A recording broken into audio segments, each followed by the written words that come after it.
Well, it's a Tuesday morning. Welcome to the sports segment here on AM Show. My name is Benedict Owusu. We'll go straight into the stories this morning, and it's make or break for the Black Meteors team as they face Algeria in the second leg of the Olympic Games qualifier today in Algiers. Now, with a very sloppy play in a 1-1 draw in the first leg, many have written off the Black Meteors team, but left back Gideon Mensah is hopeful of their chances of beating Algeria.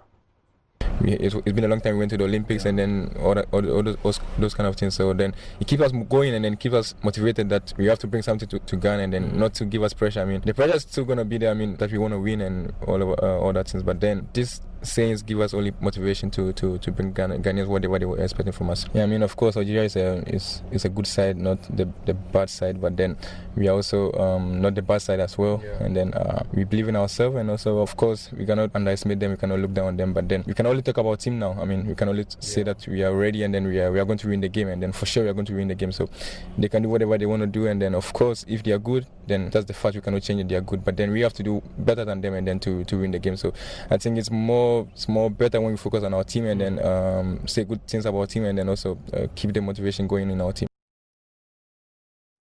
This is cool. All right, so we have to do some more with the Black Meteors team, and skipper your boy is hoping things will change in terms of their performance as they exhibited in the first leg last Friday.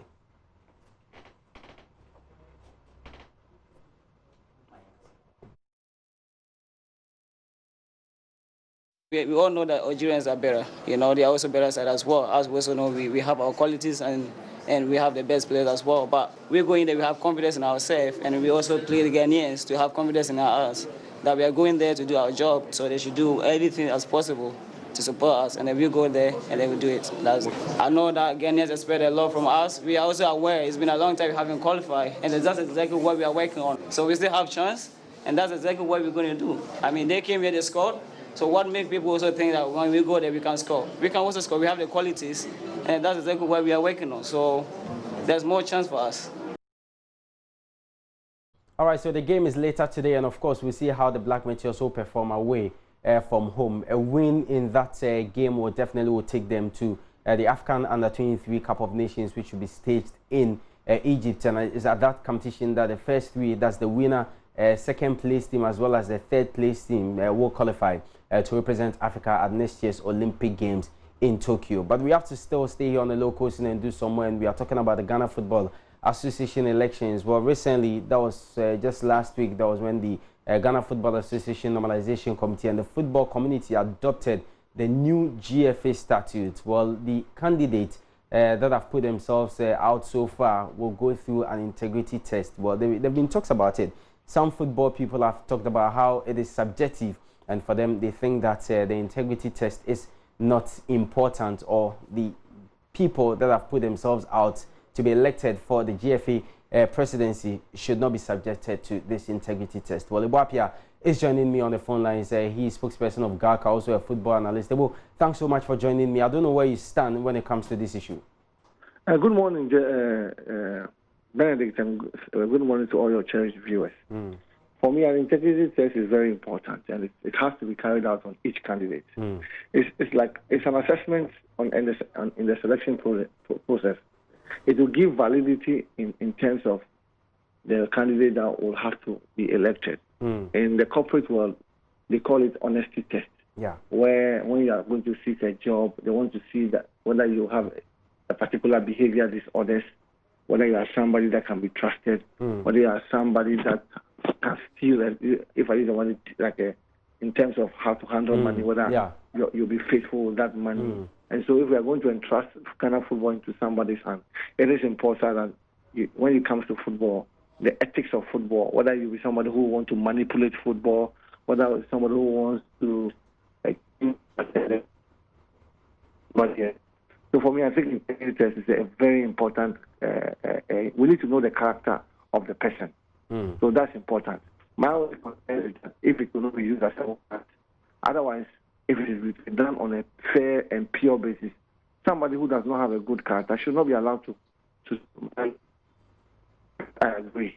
Okay. It's a very, very important process that all the candidates must be subjected to. All right, Ibu, thanks so much for your time here on the show this morning. So that was Ibuapia GARCA spokesperson, also a football analyst, speaking to me on the issue of integrity test. So what's going to happen is it will happen.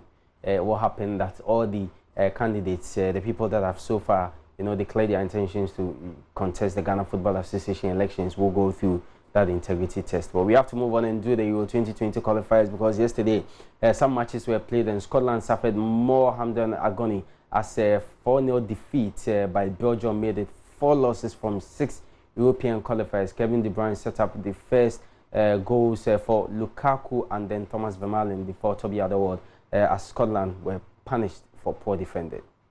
Well, we still have to do some more in terms of the Euro 2020 qualifiers, and Rambabil scored twice as a rampant Netherlands claimed a comfortable 4-0 victory over Estonia in their qualifier that was played yesterday. Now, Memphis Depay added an excellent third to make his 50th cap, and then Ronaldo netted the 4th late on as the Dutch recorded back-to-back wins under manager Ronald Koeman for the first time following Friday's 4-2 victory over Germany.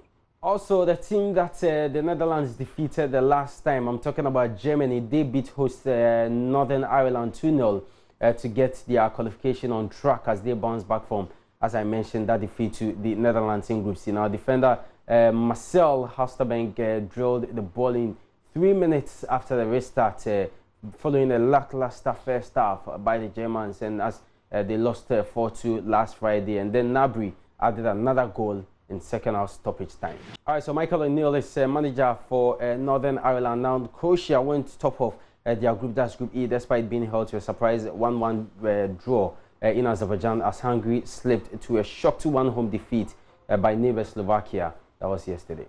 All right, so on that note, to end sports this morning here on the show, my name is Benedict Owusu. Don't go away. The AM show returns after this short break, but do remember to join us at 2.